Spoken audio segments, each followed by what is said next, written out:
Hello, and welcome to the Pod Cafe. I'm Nick Potts. And I'm Emily Potts. And today we're drinking lots of coffee and talking about the podcast we listen to. Yes, lots and lots of coffee. What are you drinking today?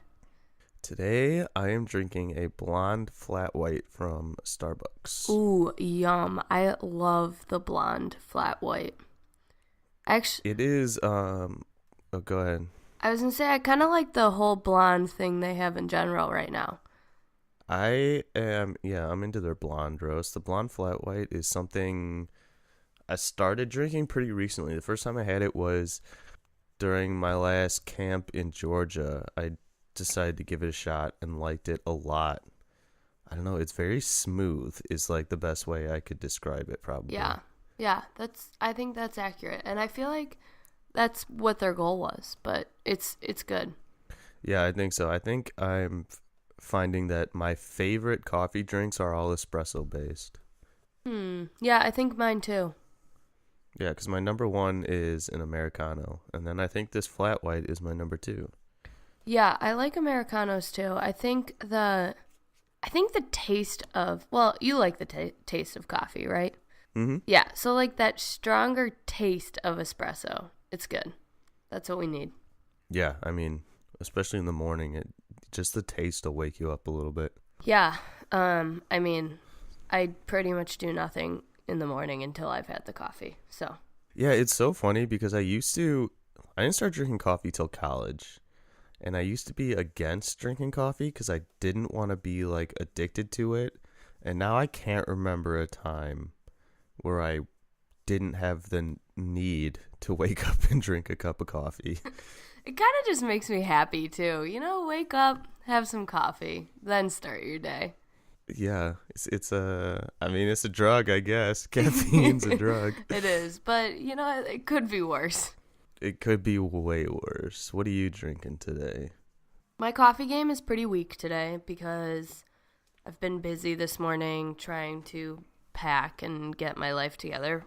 But I'm just drinking a K-Cup that I made my Keurig, and it is a brandless medium roast coffee K-Cup. Interesting. So tell us a little bit about brandless. Why are you drinking brandless? Let me tell you about brandless if you haven't heard of it. It's an online retailer. So they sell everything online and it's $3. Everything is $3. Everything is very thoughtfully sourced. So organic or non-GMO or fair trade, yada yada yada. They go on forever. But yeah, you should check them out. It's a pretty sweet thing. But I'm drinking their coffee this morning. Pod Cafe sponsored by Brandless. maybe one day. I would love that. It's not. All right, so today might be my favorite podcast that we do so far for a couple reasons. One, because I think during this podcast, we're finally going to get into kind of the reason I wanted to do this podcast in the first place, because both of us listen to lots of podcasts, but I think our tastes in podcasts are very different. My probably favorite podcast genres are like, I don't know, storytelling and like fictional stuff, and then also interview podcasts. I don't know. What are some of your favorite genres? I do like interview podcasts. I would say that, but I think more like business and current event related type of interviews, I would say. And then on the other hand, I like crime podcasts, so I'm kind of into those. And I would say my other favorite genre is sports podcasts, like either about sports commentating or just like what's happening in the world of sports. So those are kind of my three go-tos, I would say.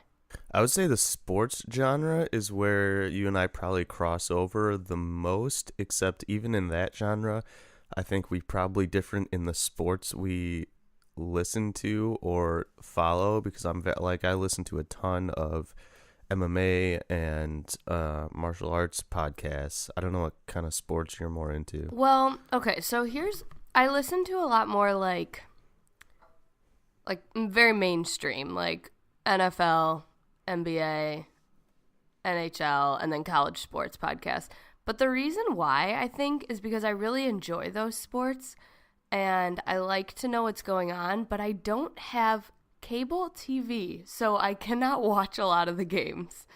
So I listen to the podcast so that I still get all the details about what happened without having to figure out how to watch the games. Yeah, that's fair. That's an interesting point. I'll actually do that sometimes. Joe Rogan will have like a fight companion podcast where he has a couple friends over and they watch fights and just like talk about them or talk about whatever they want during them. So if I'm not watching the fights or am not ordering it on pay-per-view or something, sometimes I will just like put the fight companion on and listen to them talk about it. So yeah, I mean, podcasts are great for that. Yeah. So tell me about the one we listened today and why you chose it.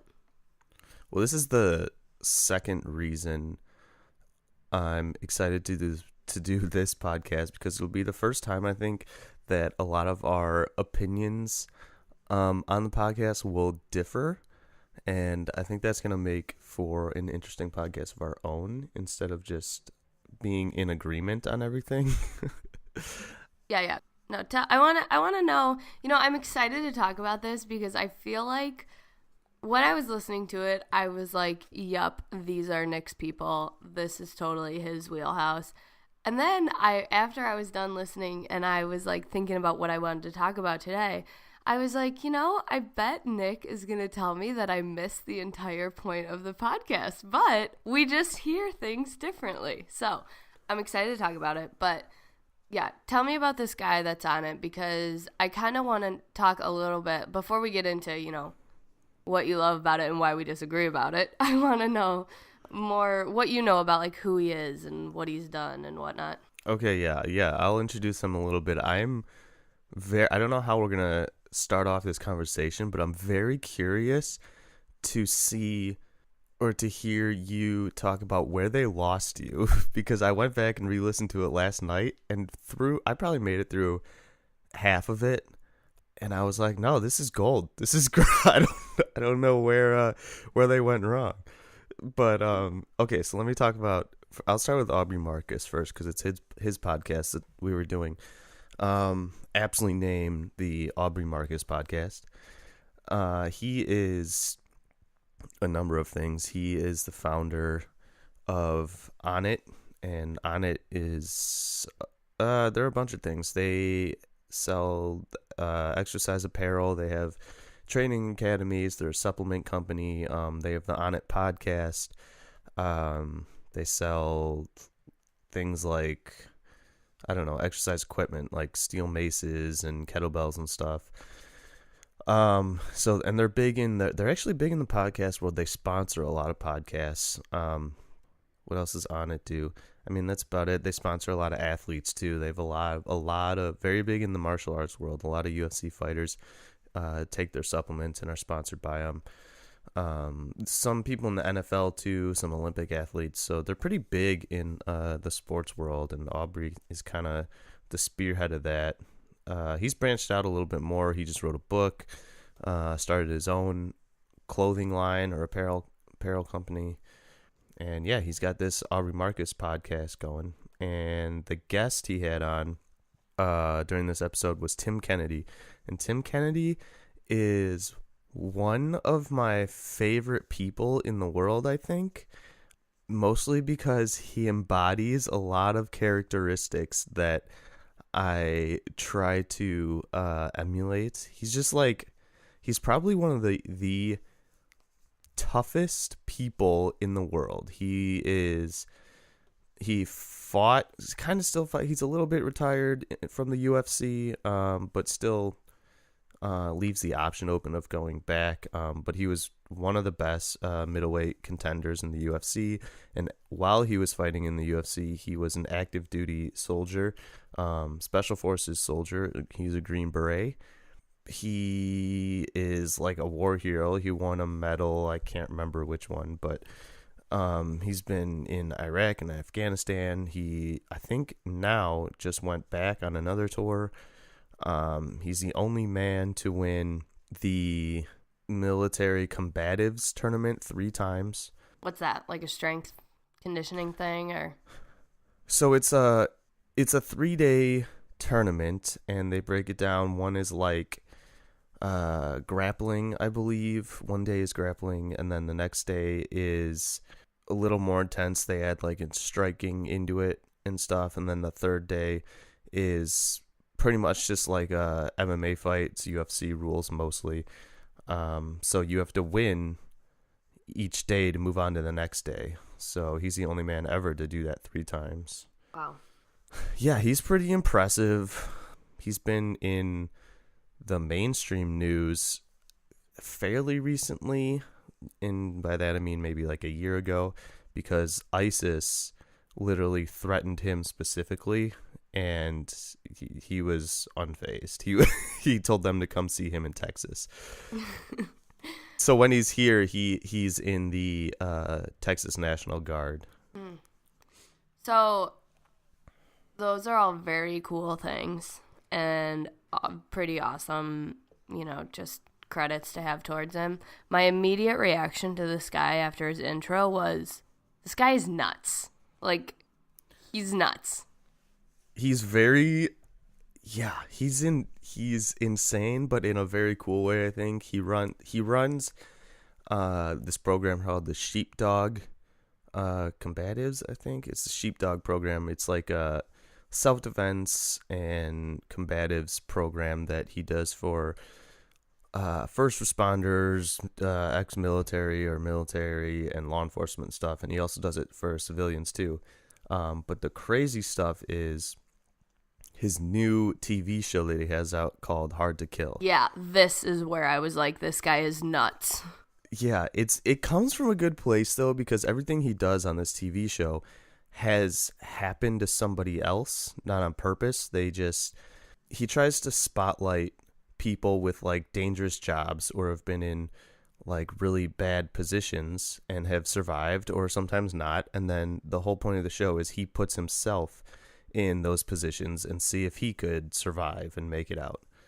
Yeah, I think that was the part where I was like, I thought a lot about that while he was talking. Like, okay, this guy essentially sets himself up to die every episode or thing he does. And that's where I was like, he's crazy. But it's also very cool because he's obviously fearless, which I think is awesome. But, I mean, I also was like, I feel like it's going to be no surprise that the day that this guy gets himself killed. Yeah, I mean, it's probably only a matter of time. Like, the stuff he's done for those episodes is insane. The most recent one they were talking about was they stuck him in a plane and simulated a crash. So the plane crashed, so they set the plane on fire, and he has to escape the plane. And he said his back was all burnt up, and his shirt and harness was melted, and he had ended up on respirators for a couple days. Yeah, I was listening to that, and I was like, I would never want to do that. It's just crazy. Like, I don't know what it is inside of him. He's like, this seems fun. It's not fun. It sounds scary. I don't know if he necessarily thinks it's fun. I do think he enjoys those kind of challenges, but he really is adamant about people knowing that he's trying to give credit to these everyday people who end up in these situations that nobody really spotlights. So I think it's a little more selfless than maybe he talks about. Yeah, I could agree with that. I mean, it seems like it's not coming from like a bad place at all. It's insane. Hence the he's nuts comment. Yeah, agreed. And even he says pretty often in other interviews, and I think this one, basically that he's just stupid. He calls himself stupid a lot. Yeah. The other thing I would say, and this is probably where I'm going to start with my unpopular opinion comments for you. So we'll just roll right into them. But this guy, so Tim Kennedy, and I feel like Aubrey Marcus is the same way. They're very clearly like performer guys. You know, they talk a ton throughout this whole podcast about how they love all these challenges and they like to compete, and they're all about just like they talked a lot about how they would do so much better at something in the middle of a stadium with hundreds of thousands of people watching. So I think that was the first thing that I was like, okay, sure, I think this guy has kind of correct intentions in trying to shed light on people who have really tough jobs and stuff. But also, I think he has a motive of just fame and glory. They talked so much about just how they love to compete and be the center of attention. Like, a lot of that, I was like, okay, you're just doing this for the fame. I can understand, I think, where you're coming from with Aubrey. I think maybe Aubrey is a little more on that side. I really think Tim Kennedy would be doing any of this stuff, whether cameras existed or not. I mean, he's a Green Beret soldier, so he goes over to Iraq and Afghanistan and does this crazy stuff, and nobody sees any of it. So I think he's a little crazier in the head where he would just do it even if nobody saw it. I think Aubrey maybe the problem is they've been in the spotlight a lot. You know, they're celebrities. So I think that changes a person no matter who you are. But I think the way I took it was what Aubrey was saying was it's hard for him to do something if it doesn't seem like it matters. And I think the way he thought something like competing in basketball would matter is if people really cared about it, and so that means a lot of people coming out to watch.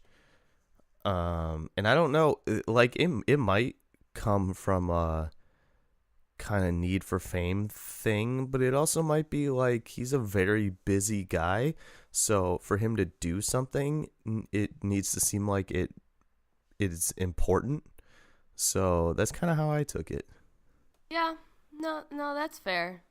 I mean, I get that. I could see that. It was just like, I was hoping for a little more purpose from Aubrey, I guess. Yeah, normally, I think Tim Kennedy maybe influenced him a little bit. Normally, Aubrey is very, like, introspective, very, like, the battle of your demons inside you, very, like, into the psychedelics and, like, inner peace and stuff. And Tim Kennedy is very much not like that. He's very, like, head-on, you know, fight or flight, hard-nosed. So I think maybe he was playing to Tim a little bit. Yeah, that's fair too. I mean, it's hard not to, I guess, when you're literally just having a conversation with one other person. You kind of play off of them a little bit. Well, regardless, both of them have, like, very strong personalities, and especially Tim, he's very kind of aggressive, I guess I would say. Maybe not on purpose, but he's definitely not shy about what he thinks. He's very honest and maybe not PC at times. Yeah. But I kind of like that about him. Like, a lot of the stuff he talked about in this episode, I don't think he was wrong. Like, maybe some people wouldn't like how he expressed the ideas, especially we can get to, like, the Harvey Weinstein stuff. But I don't know that he's wrong. Yeah, I don't think he was necessarily wrong. I mean, everything he said is, you know, his own opinion and his own perspective. It's just, I don't know. I don't know how to say this. It's not mine, or it, like, wouldn't have been my opinions of things, but we're very clearly different people. So did you disagree with his viewpoints on stuff, or did you pretty much just not like kind of their personalities? So there's a couple big things that really kind of, I think, just set me off a little bit, and I don't know if it's I don't know if it's really content based or personality based. It's probably like a little bit of a mix. But there were a couple of things, like I found them to kind of contradict themselves over the course of like the episode, which kind of things that angered me before, I'm like, oh, well, now you just kind of agreed with me towards the end. So, and so that was kind of one thing. I don't know if you want me to like give you my example of that, or if you want. Yeah, give me an example. Okay, so here's the one that was like kind of driving me nuts. But so Tim Kennedy was talking about in the beginning how, you know, he works with people that have PTSD or have come back from the war, and they're vets, and they, you know, kind of need help starting over and things like that. Which I also loved his comment of he was like, I should have PTSD. I should be more messed up, but I'm not. And I was like, dude, you're pretty messed up. But I mean, he is, but like, he's not running around town shooting people, so he's pretty functional. I mean, I wouldn't say he's not running around town shooting people. He is full of like vengeance and anger. He was like talking about people he would kill. I was like, all right, let's simmer.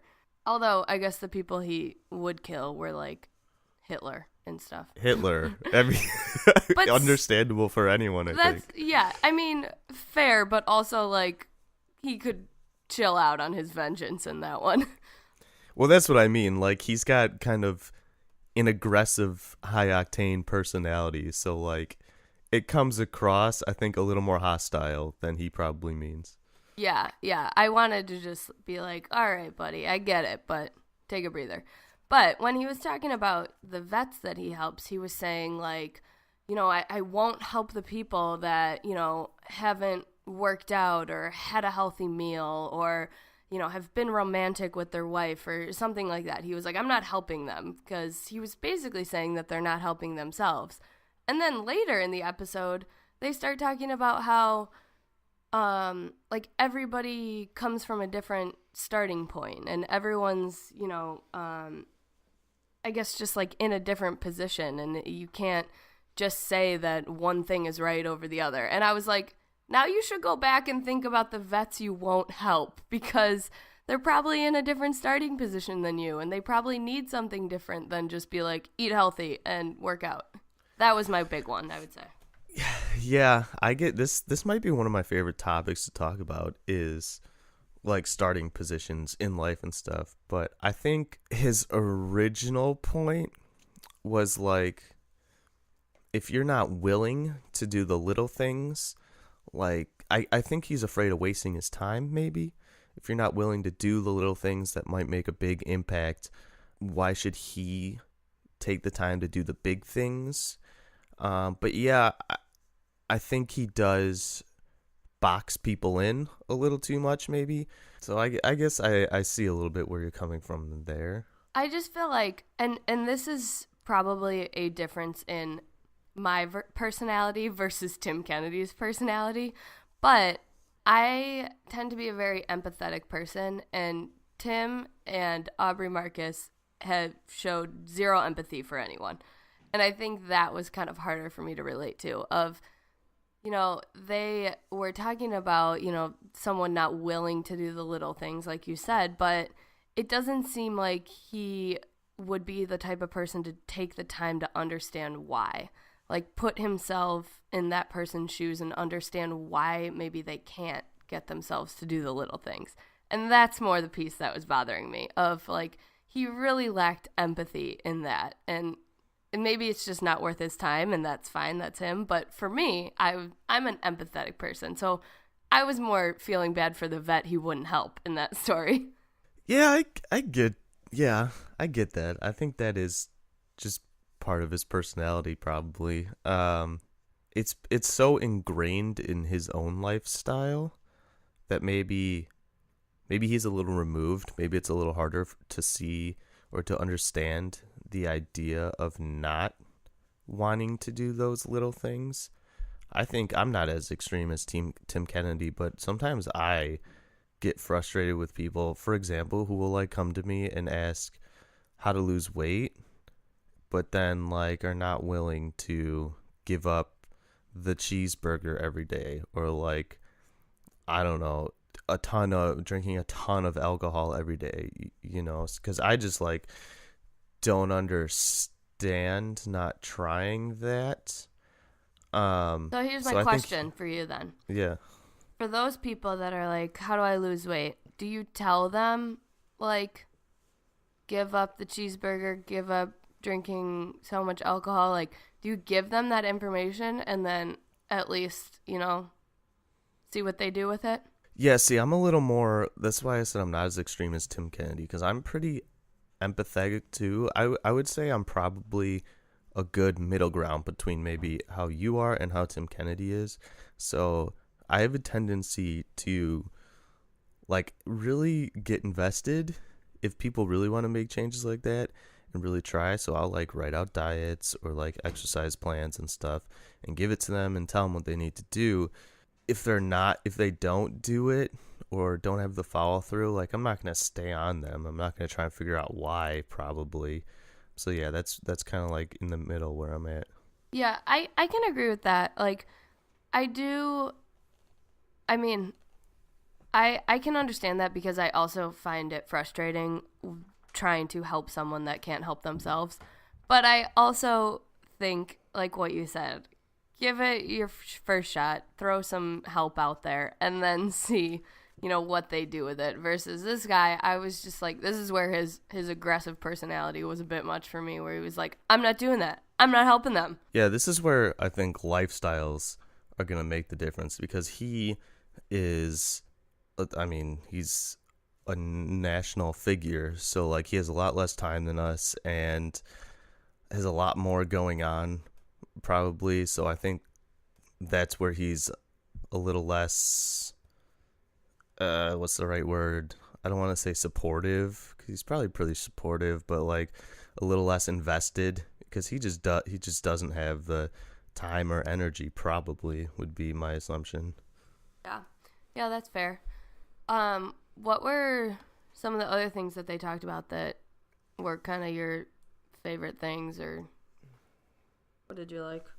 Probably one of my other favorite topics that they brought up a little bit was basically in terms of anything, the most important part of doing something that people have the most trouble with is just starting. They talked about just starting, no matter where your base is. So I think they were talking about just getting in better shape or getting healthier in general. They were like, it doesn't mean you have to go to the gym and start doing HIIT training or like, start fighting or something. Like if what you can do is walk for 10 to 15 minutes, like just do that. The hardest part is like getting off the couch and doing that. So, just start. And that goes for other non-health and exercise related things. I think that's true for like career choices and school and like, I don't know, any other interests that you have. Yeah, I did like that they were talking about that of like, and they did kind of add in that piece of everyone's starting at a different point, just do what's good for you. And they did seem to kind of show a lot more understanding around that. But no, that was really cool that they talked about just how any sort of step towards that goal is a step in the right direction. And I really liked listening to their conversation across that message. And when he brought in kind of some of his like war experiences and what type of training he had in the military or the army, I thought that was really interesting because it's just so intense and different. And it was cool that he was able to talk about that, but also level set that he knows not everyone goes through that. Yeah, he definitely has an interesting perspective. But yeah, the starting thing is true for everything. Like, do you know how many people have been surprised that we've had 3 of these podcast episodes come out? Like, they're so surprised that it happened. And like, it was not anything special. We just did it. Yeah. And that's all there is to it. Just doing it. Like, I'm a huge fan of the trial and error approach towards life. Like, maybe we could be doing this and then eventually find out it was a terrible idea. But at least we did it. At least we tried it and found out. And I think that's the best way to do it. Yeah, I always talk about this is like one of the biggest frustration that I've had, mostly in like past relationships. I tend to find myself hating this type of person that I always describe them as like a thinker versus a doer. Someone that always says like, oh, I'm going to do this, or I really want to do this, and, I want to, try this or make this, and then they never do it. And that is the most frustrating thing to me of like, if you say you're going to do it or you want to do it, just do it. That's hugely frustrating. And it's also like one of my biggest fears, because most people in the world, I would say 99% of people just live in the middle. And I think it's better to live on the ends, whether that's the high end or the low end. And I'm like terrified of just being all talk. That's why it's so important to me that I'm doing this podcast, and it's been so important to me that I've been doing this MMA thing. Like, instead of just sitting around and talking about it, which is worse, because then you have that like what if feeling, and I think the regret is worse than any kind of failure you would have from doing whatever it is you were going to do. Yeah, I agree with that. But we were talking about Tim's was it this podcast, or did I listen to a different one where he talked about the process of becoming a Green Beret? Yeah, he talked about that, where they were talking about kind of like stripping a person down completely of their like, I don't know, just like who they are as a person to get to the root of who they are. Yeah, this is the other thing I like about Tim Kennedy is he's not shy about talking about who he was before the military. He always says he was a very egotistical, came from upper middle class, white guy who was, I don't know, lazy, doing nothing with his life, and then signed up for the military, and all that was stripped away. Yeah, that was kind of crazy, and it honestly, it made me think about this. Actually, it was a leadership seminar that I went to. It was kind of like teaching you how to be just a better leader in the workplace. And the guy that was leading it had a military background, and his perspective on it was just crazy. He was talking so much about like how people don't need to be like coached and trained and taught. You just need to like figure out who that person is, and then like let them use their strengths to be better. And that it seemed like kind of the same mentality of like just stripping down a person to figure out who they really are and then let them perform. Well, that's literally how they started the podcast. The very first thing they talked about was leading, and leading by example, and inspiring people by doing instead of telling. Yeah, I think exactly what you just said, or what the guy at the leadership seminar conference. Yeah, seminar, sure. Seminar.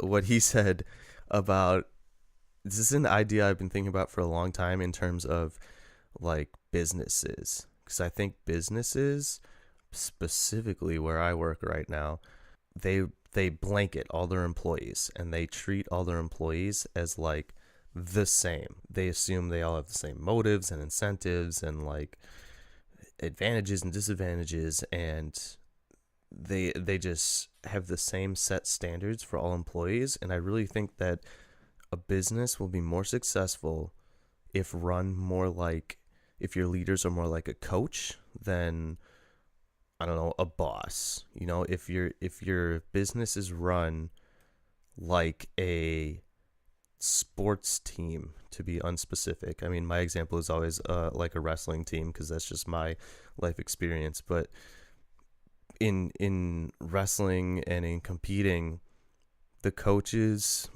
did a very good job of picking everyone out individually, finding out what drives them, and then playing to that, and playing to each individual kid's personality. And I think that creates way more success than just blanketing everyone under you. Yeah, and I think specifically probably with your wrestling team too, like figuring out everyone's individual strength probably made it a better team collectively too. So each individual really got to perform at their highest potential, but then collectively the team was so much better than it would have been. Well, that's exactly right, because at the end of the day, like you have, it's an individual sport kind of, but you have dual meets, so your team still has to win. Like your team has to score enough points to win. So it's interesting to me that catering to everyone individually will ultimately get you better success with the team, because I don't know what all would play into it, but like I think it helps people feel more a part of the team. And like if you're just blanketing everyone, you're just gonna have less people individually engaged, whereas if you cater more to them individually, you're gonna get everybody engaged so they can perform. Everyone can perform to their highest standard, and then that's how you get the team win. Yeah, no, I think that's awesome, and it's so applicable to just sports and like work in terms of like your team in a business, and it's like it's one of those kind of like blanket mentalities that kind of works everywhere. But so another thing, you mentioned it before, but I feel like another big piece of their conversation was, and this is where I feel like I need you to tell me what the goal of this conversation was, because this is where I definitely missed it. But when they were talking about like the Harvey Weinstein example, and can you maybe help me talk to me about what the goal of this section was, so that I can tell you my thoughts, but I want to hear what they were talking about from your perspective. Okay, so my takeaway from that conversation was they were talking about, I think the conversation started about being a man. Was that this podcast? I listened to a lot of Tim Kennedy podcasts. Yes, it was, and it was probably my least favorite quote. And I wrote it down just so I could remind you how terrible it was, because they said, which quote? Being a man is an amazing opportunity. I want to slap Okay, what's this bad guy. about that? Well, what's bad about that? Let me tell you, this is the section that I hated the most, because they are talking about, so they were talking, maybe we should explain the Harvey Weinstein thing, since we've said it like 3 times and haven't really told any of our listeners what they talked about. But they basically talked about how like women are living in like a higher risk kind of a life in general, or like are a more vulnerable life than men. And so Harvey Weinstein, like the way he took advantage of females, like that was something that females in the like movie industry and in pop culture had as like an issue, but the men didn't. And they talked about, so their quote was, being a man is an amazing opportunity. And then they talked about all these great things, or all these things that you should do because you're a man. So, protecting females from people like Harvey Weinstein, or, like standing up for females or men that are smaller than you. And then their other example was talking about like the Boston Marathon bombing, and how, if you see someone with a bag, like as a man, you should take, like, he was talking about like jumping over landmines when you're in the military, like do that with the bag that has the bomb in it. And the whole time I'm sitting there and I'm like, why can't females do this? Like, why do you keep talking about how this is the role of a man? Because the other thing they were saying was, they were like, yeah, we're tough, we're big, we fight, we protect other people. And then they were like, let's show all these people what it is like and what it means to be a man. Oh, the independent woman in me was just getting infuriated. Okay, there's a lot to unpack here, so I don't know where to start exactly. Yeah, just go. Just let me know what you think about. Now I'm starting to get angry again. Do you feel this? Do you feel my anger again? I mean, I feel you getting animated. I think it's I get it. I understand where you're coming from as a female. I think it was not meant to be like offensive towards females at all. It offended me. Okay, so I'll let them know. Let's start to unpack this a little bit. So, first of all, I do want to say that other than that stuff, he did include some other things that he said were critical to being a man, that weren't necessarily like the kind of things you said. Like, for example, being a man is being able to play with your kids on the playground and being able to emotionally be there for your children and your family. So that's less like, I don't know, brute, like straight physical He-Man stuff.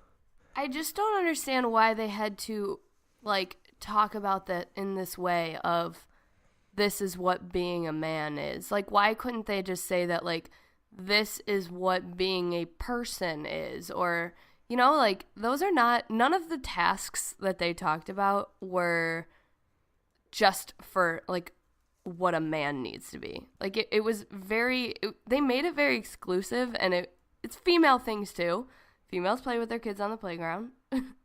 Yeah, I mean, yeah, that's for sure. And like things like being vigilant in society, which I agree with them. Like, if society was more vigilant, we'd probably have a safer society. For example, the Boston Marathon thing, like looking out for people in backpacks. I mean, anybody could do that. Anyone could be more vigilant about that.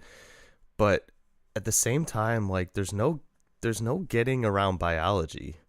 Like it's not like a dependence independent thing. Like, for the most part, unless you're, you know, Gabby Garcia, who for those of you who don't know, is a woman MMA fighter who is like over 200 pounds and just a monster and would destroy any man on the earth. You know, unless you're her, like, for the most part, women are just like, they're not biologically made for the same kind of physical capabilities as men are. So there's just no getting around that. Okay. I'm going to take a deep breath here. Sure. Fine.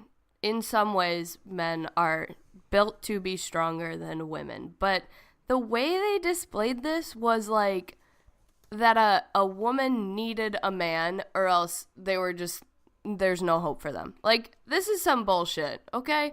I do not need a man to stand up for me. I can, like, sure, if I was attacked by a man much larger than me, then yes, biologically, I would probably be dead.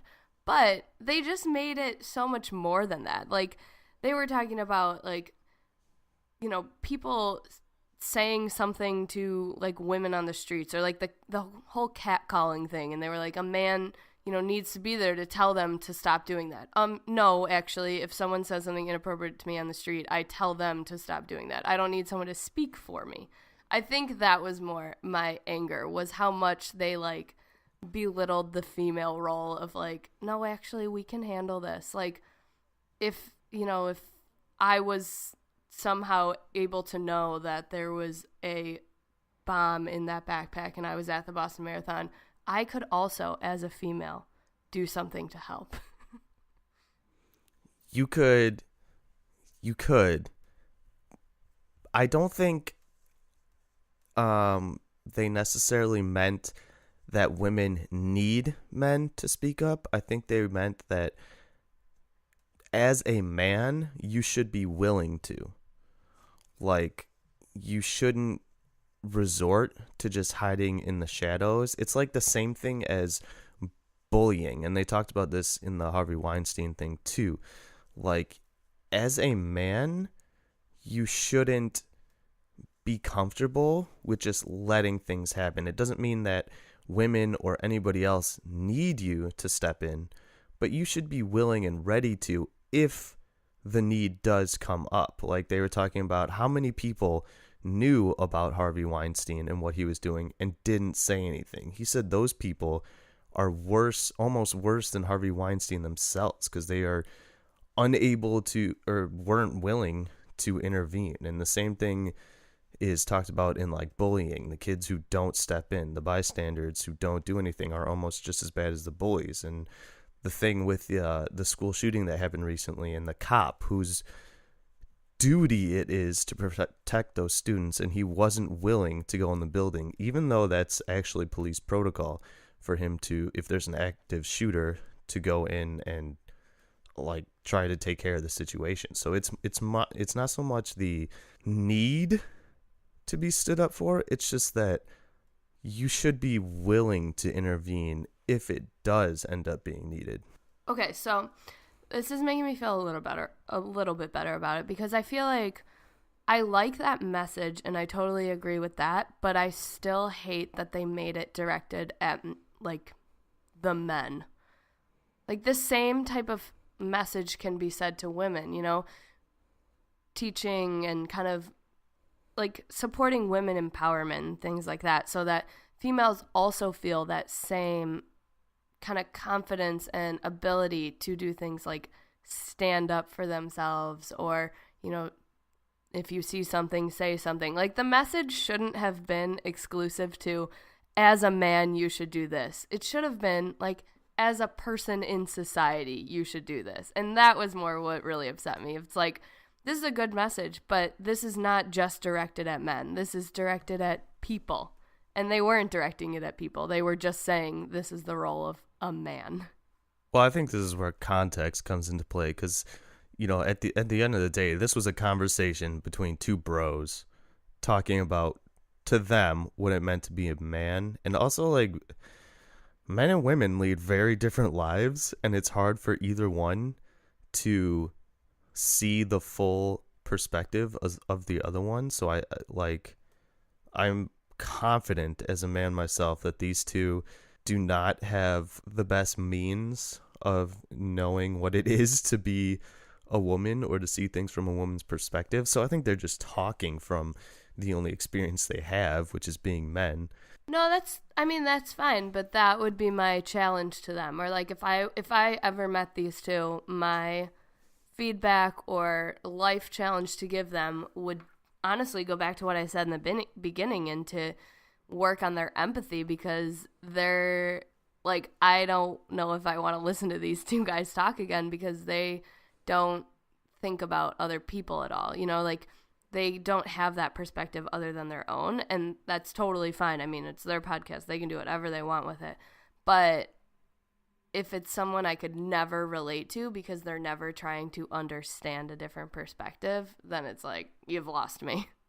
This is why it's such a hard conversation to have, because it's like, we're the same species, men and women, but we're almost not. I think we live way different lives than people really even realize. And I know people talk about that a lot, but it's like significantly different. Like, I have never walked at like 2 a.m. in the city, or got on the L or anything, and felt worried about my safety. And I think that is a general concern for most women on a day-to-day basis. Yeah, I mean, I would say, sure, alone at night, men are probably safer than women. Well, that's what I'm saying. There's just like a lot of differences in life. I think women are preyed on more. Like the Harvey Weinstein thing, men weren't involved in that conversation because that's not who he was preying on. He was preying on women. And I don't know, there's a lot that goes into that conversation, because it's more than like physical power. Like the reason Harvey Weinstein could take advantage of so many people was because of his cultural power and his power in society, because he's such a big figure in Hollywood. And like, if you've seen Harvey Weinstein, he is not a physical specimen. You know, so it's that power that he was using over people. Yeah, and I think that's like a whole other big debate of just like the differences in men and women in terms of, you know, rights and equality and things like that, where we still have some work to do. And I think that's, you know, it exists. It exists in our society, and it is what it is, but it's just something I wish these guys had at least mentioned that they understand. That's my only point of this. Is like they were just so focused on the man, and they were only making me feel more separated from, in terms of like gender roles. Yeah, I hear you there. Again, I think it just comes down to two bros having a bro conversation. I think maybe the conversation would have gone a lot differently if there was a female also involved in the conversation. But yeah, you know, we should do it again with me there. Or they need to spend some time with some feminists. I want to see what happens. Throw them in a room with a bunch of feminists. I would like to watch that. Feminist is a whole another conversation. This was just my, like, strong, independent woman, my inner Destiny's Child coming out, being like, you stop that. I think I'm sure Aubrey has had a number of women on his podcast, and I think if you listen to those, it'd probably be a vastly different conversation. Because I don't think either of them are, I don't know what the word is, like, I don't think either of them look down on women or think women are less capable. I think if it came off that way, it's literally just a matter of, these two testosterone-filled guys just having a loose conversation with each other with a microphone in front of them. Yeah, no, I get that, but I'm just saying, my listening to it, my perspective is coming from a very different place, so that's the way I reacted to it. That's fair. I mean, that's the risk you run from doing podcasts. I mean, you can't please everybody. And also definitely not. Definitely not. But also nobody's opinion is perfect. Like if there was an easy right answer to any of these conversations, then they wouldn't be conversations. We would have zero problems. Are you telling me that my opinion here is not right? That I'm not 100% correct here? That's literally not what I said. That's literally, I said nobody's opinion is right. Meaning theirs or yours or mine or anybody's. Yeah, okay. So, I mean, we can all agree to disagree on this, and I get the message that they were trying to convey in this conversation. Maybe I didn't get all of it because I tend to latch onto things and then kind of run with my own opinion, but in general, they seem like some really legit people, done some cool things, have a good message, and in general are like pretty motivational, I would say.